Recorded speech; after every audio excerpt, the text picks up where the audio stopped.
dia tem que entender que ele vai ter que ir e o Josué vai ter que surgir. O maior erro de um líder é ele esquecer que ele nunca será insubstituível. Nós não fomos chamados por Deus para fazer um império que depende da gente. Deus nos chamou para fazer discípulos.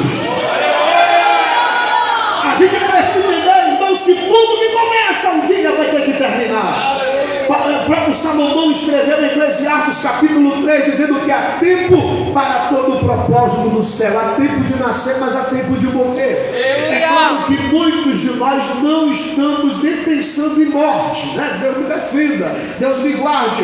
Mas essa pandemia, muita gente partiu de uma hora para outra e a gente percebeu que para morrer basta estar vivo. Todo ministério precisa deixar um legado. Diga-se comigo, legado. Se existe algo que atravessará gerações, chama-se legado. Legado é marca. Legado fala muito mais alto do que apenas um belo sermão. É o legado que as nossas gerações futuras vão levar de você. Todo líder de excelência precisa deixar um legado glorioso. O mal é muito triste você nessa geração parar e ouvir um legado negativo. Ó, o fulano fez isso, o fulano passou por aqui, deixou isso de ruim, ele é um mau caráter, ele deve todo mundo, ele vive traindo a esposa, ele vive fazendo aquilo que não agrada a Deus. O legado negativo, lembre-se uma coisa: o teu testemunho, ele vai mais longe, ele ecoa mais do que o sermão que você prega. Olha para esse irmão e diga para ele assim: o teu legado fala mais alto do que o hino que tu canta e do que a pregação que você prega. É legado que vai atravessar. E eu quero dizer uma coisa, eu estou pregando aqui para líderes e pastores: o nosso legado atravessará gerações. O mal do ser humano é que ele não entende que ele precisa deixar um legado. Tem gente que morre e ninguém lembra mais dele, mas tem gente que depois que morrer alguém vai dizer: eu aprendi o evangelho com ele, eu aprendi o que é ser crente com ele. E a gente não pode construir pontes para o futuro sem lembrar das lições dos nossos pais no passado.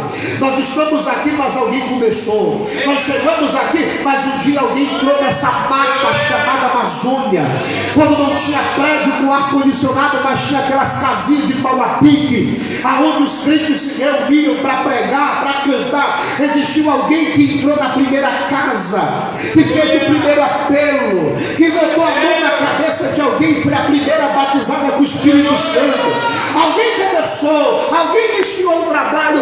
O nosso legado precisa atravessar gerações, porque um dia nós vamos passar e a nova geração vai vir. E o que nós estamos deixando para essa nova geração? O maior ministério que nós temos é com os nossos filhos, porque não adianta ganharmos uma multidão e em casa nossos filhos não contemplarem o legado que nós estamos escrevendo. É importante a gente entender que Paulo entende que o seu ministério está acabando. Ele está passando de viagem e ele está indo para Jerusalém. E Deus já havia revelado para Paulo que ele sofreria em Jerusalém, mas mesmo assim Paulo está decidido em ir para Jerusalém. Paulo entendia que era necessário ir a Jerusalém. Quem sabe Paulo teria sim o intuito, a revelação de Deus, de que depois de Jerusalém, Paulo seria preso e levado para Roma. E de Roma, Paulo pregaria o evangelho naquela cidade, mesmo na prisão, com suas cartas, com suas visitas. Paulo não tinha medo de prisão. A prisão para Paulo era uma glória. Paulo diz assim: ó, é pelas minhas prisões que Cristo seja glorificado através das minhas cadeias. Porque Paulo não tinha sua vida por preciosa. Aí eu acho linda essa passagem, quando Paulo está passando por Mileto, e ele diz assim: ó, chamem os presbíteros da igreja de Éfeso. Eu preciso olhar nos olhos deles e eu preciso deixar um conselho final. Aqui é o conselho de um grande líder para nós pastores. Paulo manda chamar os presbíteros, e você pode, hoje em dia, a gente tem uma percepção de presbitério diferente do Novo Testamento na época da igreja. Porque hoje para a gente presbítero é diácono, presbítero, evangelista e pastor. Porque a gente acha que é uma escada. Só que naquele tempo não, o que vale é a etimologia da palavra. A palavra presbíteros no grego significa ancião. Você vê o próprio Pedro dizendo que ele era presbítero na sua carta. É ancião. Presbítero, a palavra poiômenas, que é pastor, a palavra episcopos, que quer dizer bispo, eram 3 adjetivos dados para aqueles que apacentavam o rebanho. Então, quando Paulo manda chamar os presbíteros, Paulo está chamando os pastores para uma última conversa.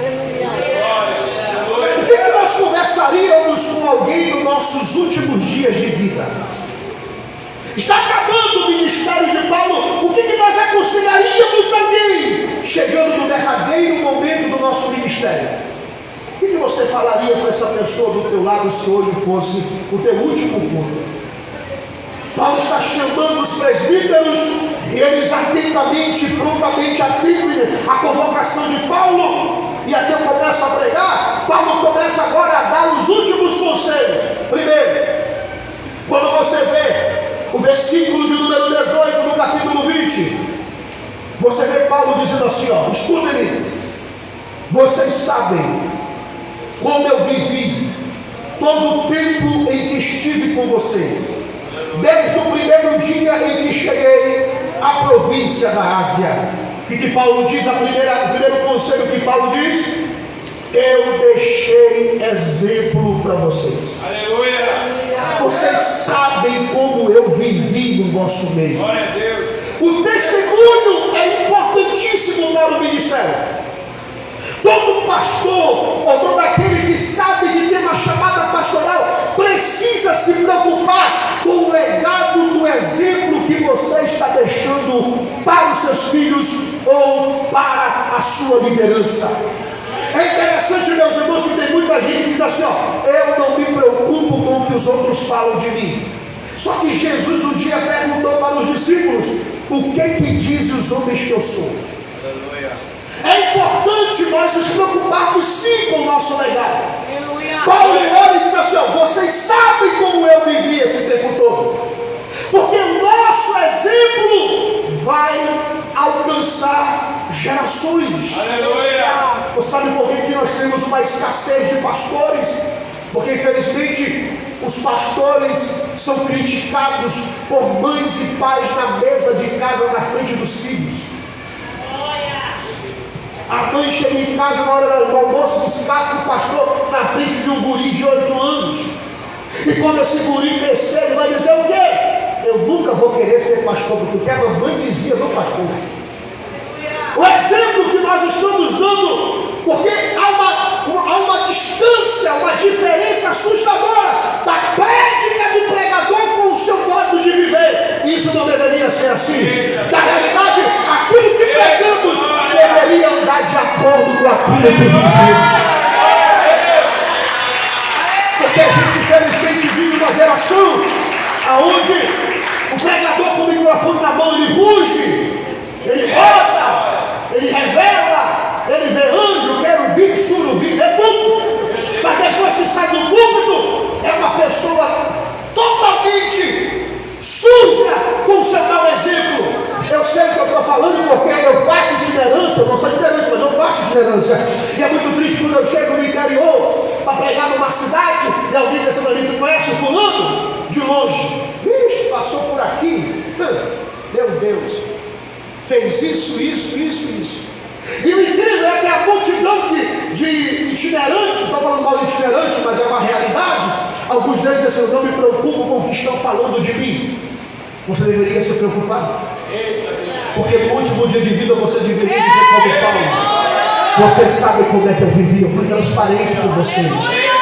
Eu tive exemplo, enquanto eu estive com vocês, eu vivi uma vida exemplar. Senhores e senhoras, o que vai marcar a vida dos nossos membros é quando eles enxergarem Cristo no teu modo de viver. Quantos aqui desejam ser líderes de excelência? Levanta as duas mãos o mais alto que você puder. Pega assim na mão do irmão da direita e da esquerda com carinho e diga assim para ele, é necessário você dar exemplo. Diga, porque o seu sermão ele acaba depois que você termina, mas o teu exemplo é a pregação que continuará quando o sermão acabar.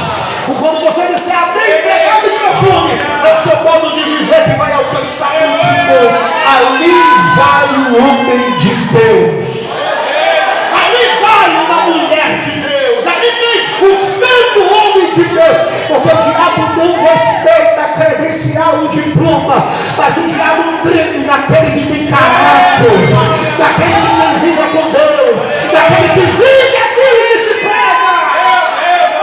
Precisamos de exemplo, porque senhores, de teologia o diabo é mais do que PhD. O diabo conhece tudo que é de Bíblia. O diabo é poliglota, ele fala muitas línguas. O diabo conhece grego, aramaico, hebraico, conhece tudo que é tipo de documento bíblico, o diabo sabe o que é. Agora, não é isso que vai assustar o reino das trevas, mas o diabo treme diante de uma mulher de Deus. O diabo treme diante de um homem de Deus. Vocês sabem como eu vivi no vosso meio. O obreiro, o pastor precisa dar exemplo. Aleluia. Porque em 1 Pedro capítulo 5, versículo 2 até o 4, Pedro diz assim, apacentai o rebanho de Deus, não de maneira forçada, mas voluntariamente. Aleluia. Não tendo domínio sobre o rebanho, sobre a herança de Deus, mas servindo de exemplo. É triste quando o pastor perde o seu exemplo, que ele fala assim, faça isso. Aí as ovelhas dizem, mas o senhor não faz. Porque há uma grande diferença entre o líder e o chefe. O chefe diz assim, faça porque eu estou mandando. O líder diz assim, me siga e veja como eu faço. Isso é ser líder. O mais lindo do ministério de Jesus é que o exemplo de Jesus alcança gerações. Porque quando a multidão ouvia Jesus pregar, ela dizia assim, esse não fala como os fariseus. Porque os fariseus usavam grandes franjas, mas não viviam.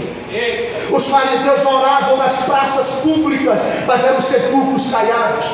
Os fariseus tinham toda a prática religiosa, mas não tinham caráter diante de Deus. Mas Jesus não, pregava com verdade, falava o que vivia, cumpria os mandamentos da lei de Deus.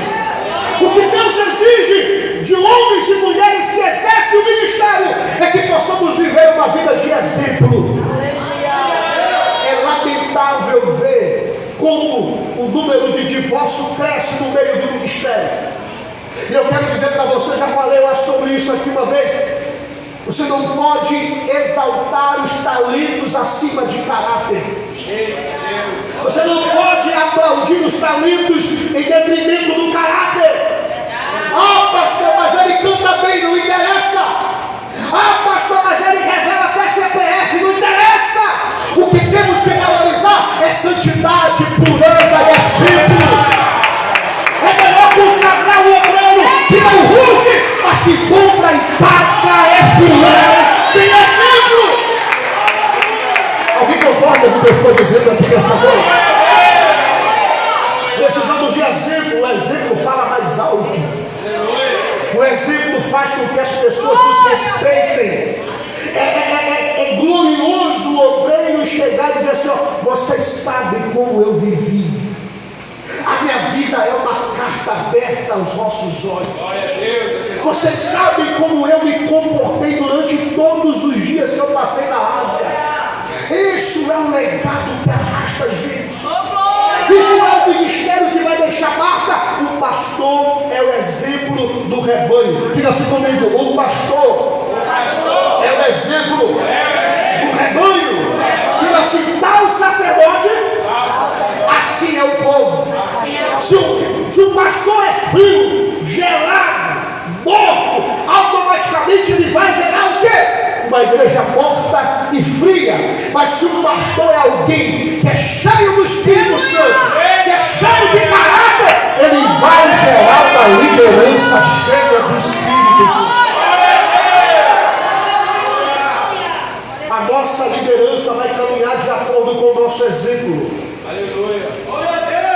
Precisamos resgatar o exemplo, porque o que Paulo deixa, o maior legado que Paulo deixa aos pastores de Éfeso é a palavra: vocês sabem como eu vivi no meio de vós. Glória a Deus. Isso é a maior marca que você deixará na vida de alguém. A gente vive no Amazonas. Eu não tinha nem nascido ainda, nasci em 1988. Tenho 34 anos. Mas em 1988 morreu um pastor aqui no Amazonas chamado Alcebiades Pereira de Vasconcelos. Eu acho que todo mundo aqui um dia já ouviu falar do pastor Alcebiades. Isso é lindo, passar gerações e alguém dizer assim: ó, minha avó me contava que o Amazonas teve um dos maiores pastores do Brasil. Eu estou profetizando que o teu nome vai atravessar gerações. Não pode ser melhor. Levanta as duas mãos o mais alto que você puder. Pega na mão do irmão da direita e da esquerda. Diga assim para ele: o teu nome vai atravessar gerações. Diga: os teus filhos vão levar o legado que você vai deixar. Aí você pode falar assim para mim: pastor, mas eu não sou pregador. Quem disse que é só pregação? O teu filho. Olha, eu acho lindo, pastor Rivaldo, é quando o John Wesley abre a boca para dizer assim: ó, um dia entrevistaram o John Wesley e ele perguntaram assim: John Wesley, onde foi que você aprendeu teologia? John Wesley olhou para a repórter e disse assim: minha mãe. Glória a Deus. Eu aprendi mais teologia com a minha mãe do que todos os professores que eu tive em toda a minha vida. Porque John Wesley só foi John Wesley porque a mãe dele sentava do lado da cama e contava as histórias bíblicas para John Wesley. Eu estou dizendo para você que você pode até não ser um dos maiores pastores dessa cidade, mas o teu legado vai incentivar o teu filho a fazer história. Eu estou pregando aqui para mães e pais que os teus filhos ganharão muitas almas para Jesus amanhã, se Cristo não voltar. Alguém recebe o que eu estou pregando aqui, meus irmãos? O legado alcançará gerações. O teu exemplo vai deixar um legado que vai ser glorioso. Sirvam de exemplo para o rebanho. Aonde foi que eu gostei de amar Bíblia? Eu tinha um avô que é partido do Senhor. Meu avô, por parte de pai, Euclides Correia Martins. Euclides Correia Martins era um dos homens de coração mais bondoso que eu já conheci na minha vida. Meu avô tinha tudo para ser rico e deixar uma herança linda para todos nós. Meu avô comprou um barco na Costa do Jaratuba. Ele abastecia o mercadão Adolfo Lisboa, macaxeira, mamão, banana, manga.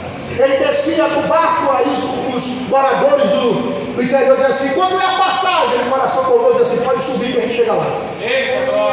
Eu cresci vendo meu avô, ele tinha um problema de vista, mas todo santo dia, quando eu acordava, meu avô estava sentado na cadeira de balanço com a Bíblia na mão. Todos os dias. Aleluia. Quando eu sentava para conversar com meu avô, ele me contava as histórias do Apocalipse. E aí eu moço olha para mim hoje e fala assim: pastor Janderson é um dos melhores que prega escatologia. Nada disso. Escatologia é uma matéria que quanto mais você estuda, mais aluno você é. Se você ouvir 100 professor, você vai ouvir 101 matérias. Mas onde foi que eu herdei esse desejo de estudar? Do meu avô. Você que é mãe, você que é pai, não estou pregando só para pastores, eu estou pregando para pai e mães, que são exemplos. O teu exemplo vai atravessar gerações. Alguém pode dar glória a Deus aí?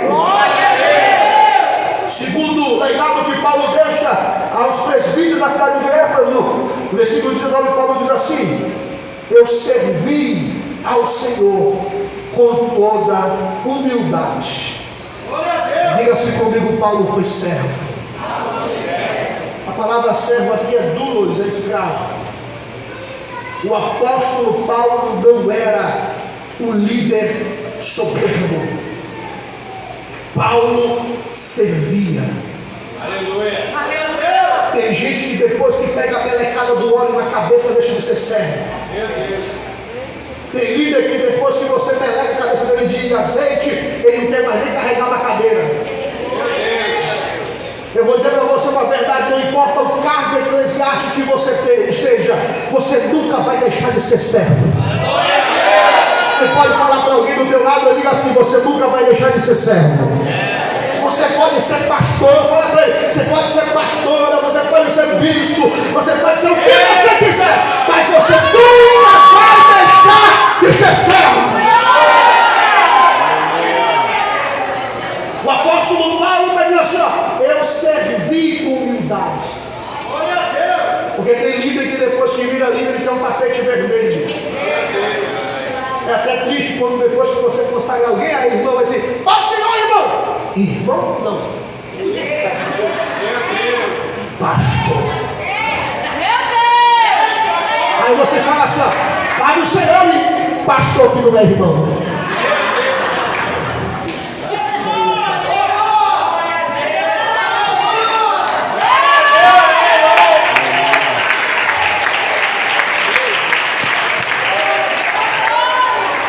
Paulo foi ao terceiro céu, mas ele diz assim, eu servi. Glória a Deus.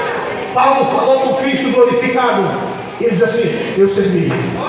Paulo escreveu 13 cartas no Novo Testamento, mas ele serviu. No teu serviço, aquilo que você faz. Eu tive um pastor na minha vida que me consagrou ao pastorado. Uma das coisas mais lindas que eu vi do meu pastor foi que ele pegava a marreta quando a gente ia abrir igreja para quebrar a parede, para aumentar o prédio. A primeira marretada diz assim, pode esperar eu chegar, que a primeira marretada é minha. Eita glória. Aí eu chegar, não pastor, deixa que eu quero, deixa comigo. Eu pegava a marreta e bagunçava com os ouvidos, pega aí rapaz. Eu vou quase cair com a marreta, me dá, diga aí. A maior marca que você pode deixar na vida de alguém é que você é servo de Deus. No ministério você não sobe, você desce. Quanto mais você é consagrado, mais degraus você desce. Você não deixa de ser servo. O único cargo que você vai levar para o cemitério ele é servo de Deus. Cadê o servo? Chama aqui os servos. Aleluia. Cadê o servo de Deus? Chama aqui essa noite. Paulo serviu com humildade. A humildade fala algo. Mas vamos aqui identificar o que é humildade. Humildade não é andar com roupa velha. Humildade não é andar fedorento. Humildade não é ter jeito, não é andar com um relaxado. Não, eu vou me xingar porque eu quero ser humilde. Humildade é entender que o obreiro necessita e é dependente de Deus. Você só canta porque Deus te deu o dom. Você só lidera porque foi Deus que te escolheu. A obra só cresce porque Deus te ungiu. Tudo a glória é dele, o louvor é dele, a majestade é dele. O lugar que você mais vai exercer vai ser o serviço cristão. Cadê os servos e as servas? Estão aqui essa noite? Terceiro legado que Paulo deixa. Ele diz assim, eu servi com toda humildade e com lágrimas. Diga assim comigo, com lágrimas. Diga com lágrimas. Isso aqui é importantíssimo. Não posso passar por cima das lágrimas. Porque sabe o que Paulo está ensinando aqui para esses pastores? Porque, irmãos, olha aqui para mim. Não queira pintar o ministério com homens que são considerados como super-homens. O ministério não é composto de super-homens. Nós temos uma mania de olhar para o pregador, olhar para o pastor e dizer assim, esse cara não sofre. Eu queria ser como esse camarada, porque tudo que ele quer, ele tem. O ministério é exercido por humanos. E quando Paulo faz questão de olhar para os seus liderados, é assim, ó, com lágrimas. Diga assim comigo, com lágrimas. O obreiro nunca pode deixar de entender que a obra de Deus é executada por pessoas, por seres humanos. Aleluia. Pastor não é super-homem. Repita para o irmão do lado e diz assim, pastor não é super-homem.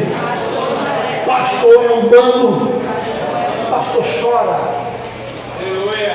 Não ache você que as lágrimas não vão vir. O próprio Jesus, em João no capítulo 11, um dos menores versículos da Bíblia é o qual? Jesus chorou. Eu precisaria de 2 horas para pregar sobre Jesus chorou. Jesus chorou. Isso fala da sua humanidade. O ministério é feito por seres humanos. Agora eu tenho meu conselho para você. Se você não entender que você é ser humano, você vai sucumbir no ministério. Porque a gente pinta o ministério, exemplo, olhando para os pregadores famosos. Tem irmão que fica se comparando com o Silvio Malafaia. Você pastor, porque eu sou fã do Silvio, você que nem ele. Ah, não, quero ser que nem Benigni. Ah, eu vou abrir uma igreja porque eu vou ser que não, pastor João das Câmaras, nem igreja. Para de querer achar que ministério é de pessoas que não têm fraquezas. Ministério é exercido por seres humanos. Você nunca vai deixar de carregar com você as lágrimas do ministério. Vai ter dia que você vai chegar na igreja com vontade de ficar em casa. Pastor, o senhor nunca pregou no púlpito, na prova? Já. Tem dia que eu não quero pregar. Tem dia que eu digo assim, meu irmão, não quero atender ninguém hoje. Que eu quero me trancar no quarto, ficar lá, só eu e Deus. Aí o telefone toca. Pastor, prega aqui pra gente. Meu Deus. Aí você vem, sobe no púlpito e diz assim, Deus vai fazer. Eu estou precisando de um milagre. Aleluia. Olha a providência de Deus chegando e a minha conta negativa. Olha, Deus vai te surpreender e o boleto vencido. Porque ministério é acompanhado de lágrimas. Nem sempre vai ser abundância. Vai ter momento que você vai chorar, vai ter momento que você vai dizer, Deus tira de mim o espinho. Aí Deus vai dizer, a minha graça te basta, porque o meu poder se aperfeiçoa na tua fraqueza.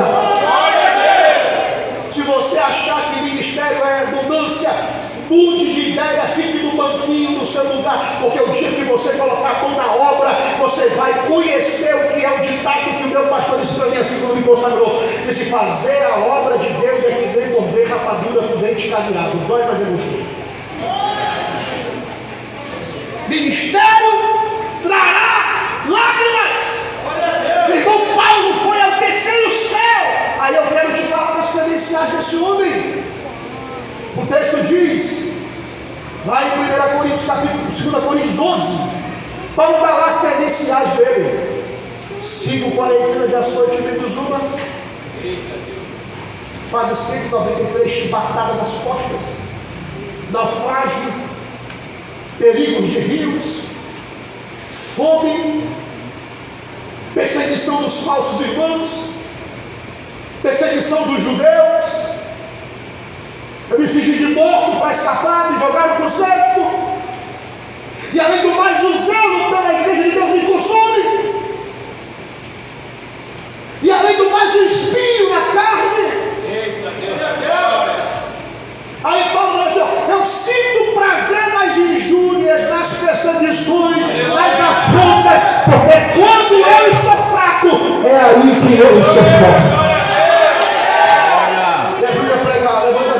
Mais alto que você puder, pega na mão do irmão da direita e da esquerda com carinho. Só para mexer contigo que está me olhando, cara feio, estou com medo de ti. Pega na mão desse irmão, diga assim para ele: ministério tem lágrimas. Diga: ministério tem choro. Ministério tem prova. Ministério tem perseguição. Ministério tem afronta. Vai ter dia que você vai querer ficar trancado no quarto. Fala para ele. Vai ter dia que você vai dizer: eu não aguento mais, eu vou entregar. Mas eu te garanto que as lágrimas do ministro se transformam em sementes que serão colheitas de vitória. Eu chorei.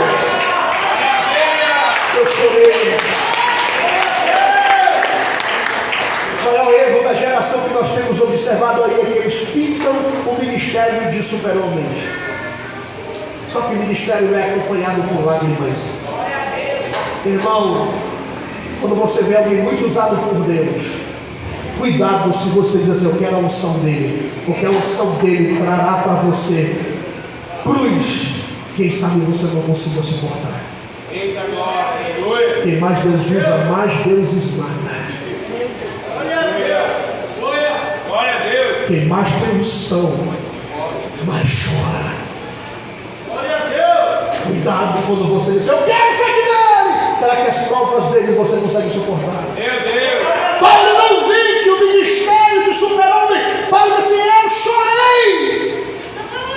Eita Deus da glória. Eu chorei.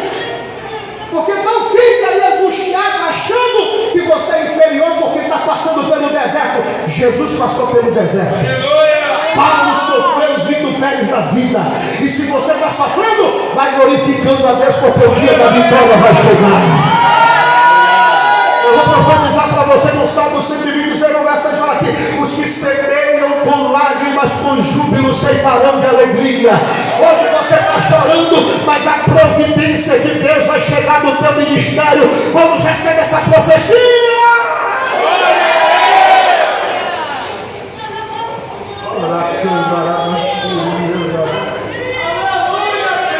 Eu chorei, eu tive lágrimas.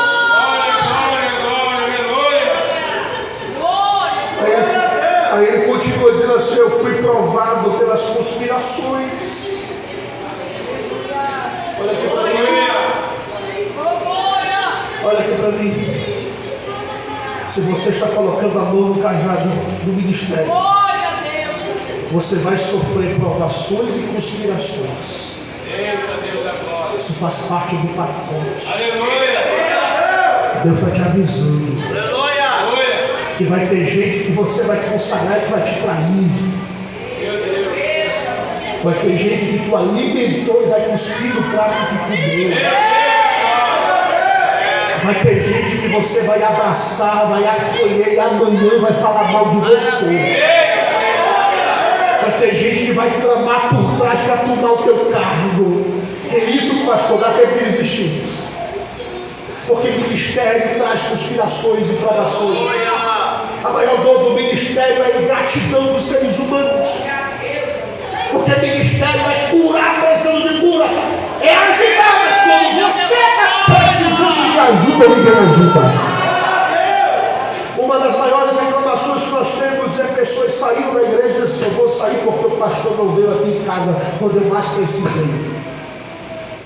Aí eu quero te perguntar, meu querido, minha querida, quantas vezes você foi na casa do seu pastor? Meu Deus. Pastor, não, eu vim aqui orar pelo Senhor. Eita Deus da glória. Porque eu estou aqui para dizer para o Senhor: Deus vai mudar essa causa, Deus é com o Senhor. Ah, eu vou sair da igreja porque nunca trouxeram um rancho aqui para casa. Quantas vezes tu ligou para o teu pastor e disse assim: o senhor já almoçou hoje? Pastor, o que o senhor está almoçando hoje, pastor? Eita Deus da glória.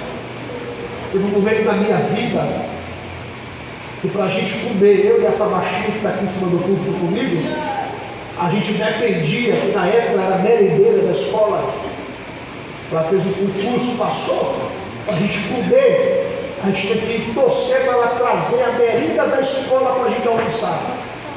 Eu pastoreando uma igreja longe, morava ali perto do SESC, pastoreava uma igreja lá perto da Polícia Federal, saía descendo ali a pé com o Davi, na época pequenininho, 6 anos, 7 anos mais ou menos, e ela com o Daniel no bucho. Pesado no bucho, não tinha carro, não tinha nada. Morava numa casa que nem do Saba era 2 cômodos. Você passava para cá, estava no quarto, mandava para cá, estava na cozinha, na sala, tudo junto. Eu lembro que eu passei uma prova, eu e ela, da Jabá. O irmão Jabá é gostoso demais, eu gosto de Jabá. Mas Jabá, 6 meses. Irmão partiu a boca tudinho. A gente fazia jabá frita, jabá guisada, jabá com arroz, jabá no feijão, jabá crua. Era o que tinha. Eu lembro uma vez que a gente só tinha isso em casa de um irmão, não aguento mais comer jabá. Aí o irmão pegou, me ligou, não está rindo porque não foi tudo, né? Uma vez o irmão me ligou e disse: pastor, me permita eu preciso fazer um rancho com um casal que tem um filho pequeno. Como o senhor tem um filho pequeno, eu queria chamar para o senhor me ajudar a fazer o rancho. Ele dizia: ô prova, meu Deus, o nego já vai há um tempão e ainda tem que fazer o rancho para os outros. Aí eu fui fazer o rancho. Aí eu botava uma coisa e ela disse: bota três. E eu olhando o carrinho subindo, meu Deus. Quando terminou o rancho, pastor, aí eu vou deixar em casa, eu cheguei na porta de casa e falei assim: pastor, o rancho é seu.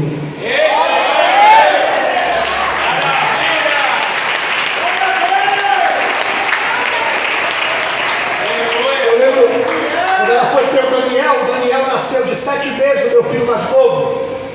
7 meses, passou 3 meses numa UTI no hospital, teve 3 paradas cardíacas, e eu na frente da igreja, saindo do quartel era bênção. Quando eu saí do quartel, eu fui para o deserto. Ser pastor, não tinha como, tinha reunião de tarde, tinha reunião de manhã, tive que ficar só no ministério. Eu ia tirar meu sustento pastoral, tinha R$30, o meu misericórdia.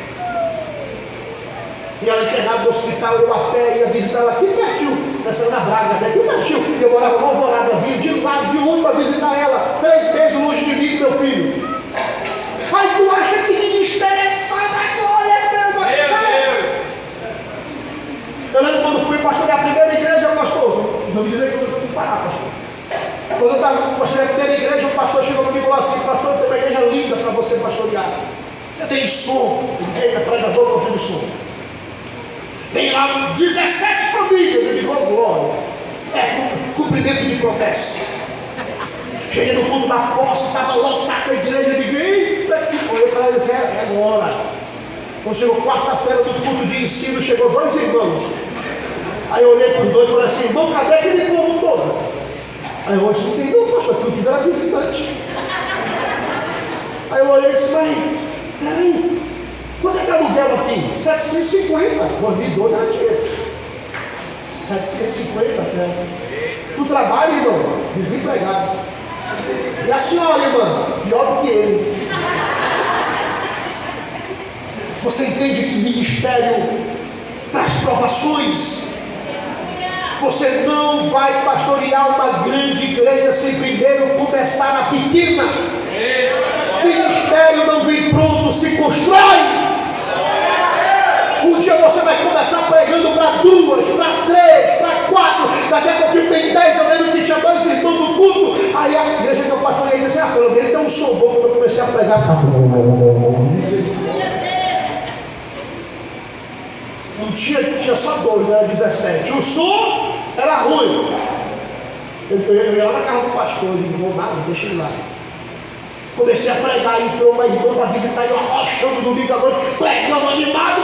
A irmã pegou, saiu numa porta, tinha uma outra lateral, eu saí: sai de onde? Rapaz, eu moro, vim aqui, é? Você vai pregar onde? Lá na catedral.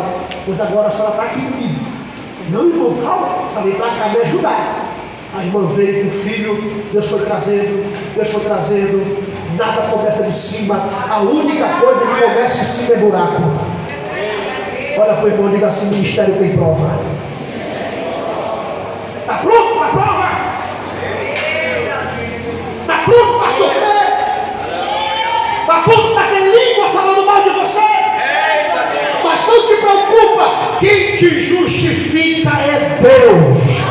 Quem te ajuda é Deus. Eu estou profetizando que toda arma forjada contra você não vai prosperar. Vai ter prova, vai ter levante, vai. Mas em nome de Jesus continua, porque a vitória vem de Deus. Fica aqui para dar glória para Jesus. Fica aqui. Ministério tem prova. Aleluia. Vou concluir aqui, senão eu vou embora. O texto diz: vocês sabem de que nunca deixei de pregar para vocês a verdade do Evangelho. E Paulo diz mais: eu não tenho culpa do sangue de vocês. O pastor precisa ser extremamente bíblico. Ele precisa pregar a verdade do Evangelho para as suas ovelhas. Ele precisa abrir a Bíblia e ensinar as suas ovelhas. Porque o que vai trazer substância é o ensinamento da palavra. Eu preguei a verdade do Evangelho para vocês. Eu falei da porta estreita, eu falei que tem que se arrepender, eu falei que tem que se converter, eu falei que o céu é estreito, eu falei que vida cristã é vida de prova. Está cheio de igreja por aí que é coach. Ai, você é a coisa mais linda de Jesus. Ai, irmão, você vai ser, você vai ter tudo. Você vai ser isso, irmão, lá. Pastor de verdade vai ter que dizer assim: eu preguei o Evangelho para vocês. Se sair para a igreja da porta larga é porque vocês querem, porque aqui eu tenho pregado o Evangelho genuíno. E se for para o inferno, o sangue de vocês não vai vir sobre a minha cabeça. Fica de pé, meus irmãos. Aleluia! Eu tinha vários tópicos aqui para falar, mas eu sei que consagração eu vou ser irresponsável de passar. Só um Paulo vai concluir dando um conselho. No versículo 28, Paulo diz duas coisas, aqui eu concluo. Paulo diz assim, ó: cuidem de vocês mesmos. Diga assim comigo: cuide de você mesmo. Olha para o irmão do lado e diga assim para ele: cuide de você. O maior erro da liderança atual é que ela cuida de todo mundo, mas não cuida dele mesmo. Ei, olha aqui para mim, eu já caí nessa bobeira, viu? Aquela igreja direto, igreja, povo, e faz o sobe, desce, monte, vai, e visita e tal. Chega em casa, nem comia direito, nem me alimentava, era só sanduíche, era o que dava pelo meio da rua, de pressão. Pá! Eita, meu Deus! Cuide de vocês, porque se vocês não cuidarem de vocês, como vocês cuidarão da igreja? Primeiro, você precisa cuidar de si mesmo. Porque a gente às vezes cuida dos outros e esquece que nós também somos seres humanos. Tem dia que você vai ter que parar, fazer uma caminhada, se tratar, se encher. Tem que buscar por você, não pelos outros, por você. Porque se você não cuida de você, você vai ser incapaz de cuidar dos outros amanhã. Cuida da tua família, cara. É agenda, pregação, e vai para lá e sobe, e a mulher em casa. Teve um aí que vivia no monte, quando ele voltou do monte, tinha outro dentro de casa. Aí ele foi se questionar assim: Deus! Aí Deus falou assim: não é comigo não, é culpa tua, porque estava muito no monte e deixou em casa sozinha a mulher.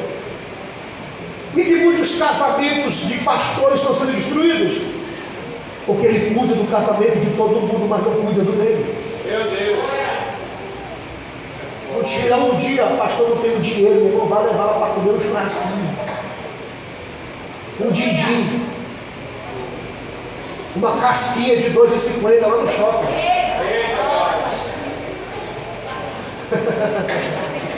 Eita glória! Um din-din gourmet, né?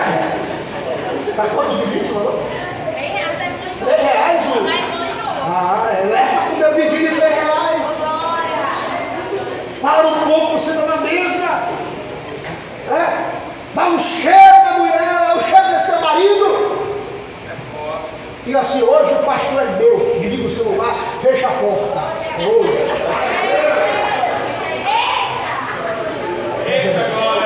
Hoje vai ser animado o pastor. Cuide de vocês. A prioridade sempre é os outros. Sempre procura ajudar os outros, mas dentro de casa não tem tempo para a família, não se cuida. Uma hora o divórcio vai chegar e tu vai estar perguntando de Deus o porquê. Porque o primeiro ministério que Deus te deu é a tua família. Aleluia, glória a Deus. Eu não estou pregando para casal não, mas é uma realidade. Derruba o seu cônjuge em casa para ele não cair lá fora. Os casados entenderam o que eu estou dizendo. Cuide de vocês. Tem uma hora que você precisa ter um tempo para você. Hoje eu não vou atender a gira, nada. Hoje eu vou ficar em casa com meus filhos e com a minha esposa. Quem entende, diga amém. Amém. Cuidem de vocês mesmos e cuidem do rebanho, porque virão lobos. E que me assusta que Paulo diz assim, ó, no meio de vós levantará lobos amanhã. Sabe o que aconteceu depois disso? Eles abraçaram Paulo e choraram e beijaram o rosto e diziam, nunca mais vocês vão ver o meu rosto. Legado. Aleluia. O legado que ficará para a geração futura. Quantos têm uma chamada de Deus na sua vida essa noite? Glória a Deus, aleluia. Coloque a mão no seu coração agora. Hoje é noite de cura. Cuidem de vocês. Se encham, abasteçam-se. Porque se você não cuidar de você, você não vai conseguir cuidar das outras pessoas. Eu recebo o comando do céu para ministrar cura sobre a vida de pastores e missionários, a vida de obreiros que estão aqui dentro desse recinto. Há uma cura de Deus vindo sobre pessoas que entraram aqui com vontade de desistir. Só que a tua chamada ainda está de pé. Há uma chamada de Deus na tua família. Pastor, mas eu não sou líder, mas você é pai. O ministério são teus filhos, a tua esposa. Eu ministro na sua vida essa noite uma unção de restauração de ministério. Eu não sei como é que você entrou por essa porta, mas a unção de Deus vai ser derramada sobre o teu coração, líder. Existe algo de Deus para ser desenrolado no teu coração. Você chegou aqui com vontade de desistir. Os sonhos estão ofuscados. Eu vim aqui dizer que os sonhos de Deus ainda permanecem de pé sobre a sua vida. Levanta a mão nos céus essa noite. Pega na mão do irmão da direita, da esquerda. Ora por ele agora. Diga, receba o renovo de Deus no teu ministério. Receba renovo de Deus na tua chamada. Você não vai parar, você vai continuar. Multidões estão te esperando, líder. Vidas que estão querendo se matar estão te procurando, líder. Há uma chamada específica de Deus sobre a tua vida. Aleluia, pastor. Eu estava sofrendo no ministério, o sofrimento faz parte dele. Em nome de Jesus, receba dessa unção para você orar pela vida do teu companheiro aí do teu lado. Receba renovo para renovar a vida desse irmão do teu lado.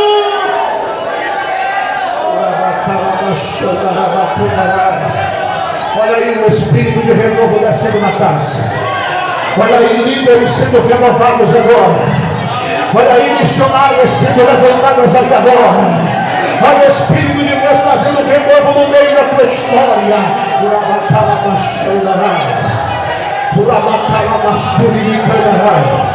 Você é batizado com o Espírito Santo? É? Abre a boca. Abre a boca. Abre a boca. Seja renovado pelo Espírito Santo agora. Seja renovado, líder. Seja renovado, obreiro. Seja renovado. Você não vai parar, não. Tem coisas grandes de Deus para acontecer na tua história. Recebe de novo. Pastor, falaram mal de mim, faz parte. Continue. Eu vou repetir até você aqui com a boca. Continue. Quem te chamou foi Deus. Quem te escolheu foi Deus. Quem te ungiu foi Deus. Quem te deu unção foi Deus. Quem te escolheu foi Deus. Quem te deu poder foi Deus. Quem te tirou do mundo foi Deus. Quem te escolheu foi Deus. No meio dos teus eu te escolhi. Recebe meu renovo essa noite.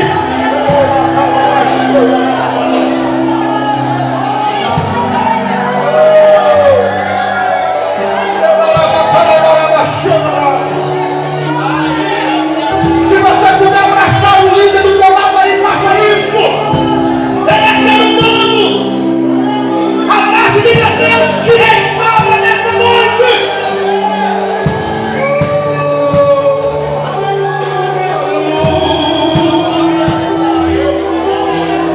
Receba desse renovo no céu agora.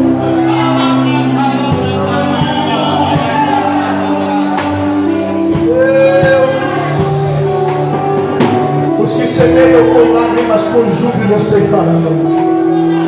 Faz parte. Está doendo, mas faz parte. É difícil, mas faz parte. Deus tem uma grande obra para realizar na sua vida.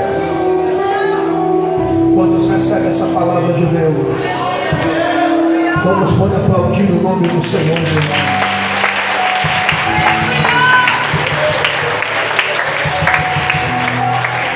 Que Deus em Cristo continue vos abençoando. Os obreiros que serão consagrados, guardem essa palavra no vosso coração. E nunca esqueça, cuidem de vocês mesmos e cuidem do rebanho que Deus vos confiou. Deus em Cristo abençoe.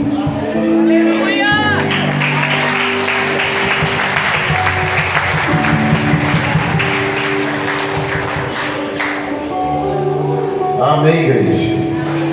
Vamos aplaudir bem forte Jesus. Ele é merecedor de toda a honra, de toda a glória, de toda a adoração. Antes de você sair, nós vamos colher dízimos e ofertas. Amém? Você que trouxe a sua oferta, venha aqui na frente. Já traga a sua oferta também aí, para nós semearmos na vida do pastor Jandos. Ele sair daqui, comeu uma carne na pedra, né?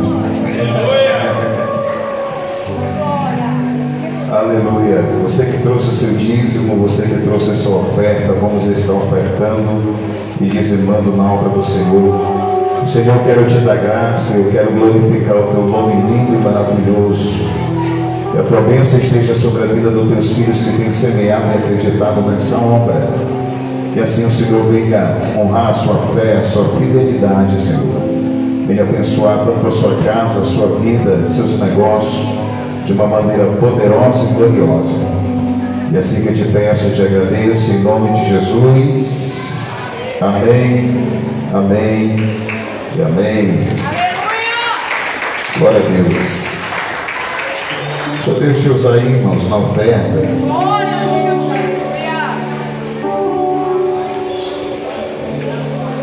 Deixa Deus te usar só hoje, né?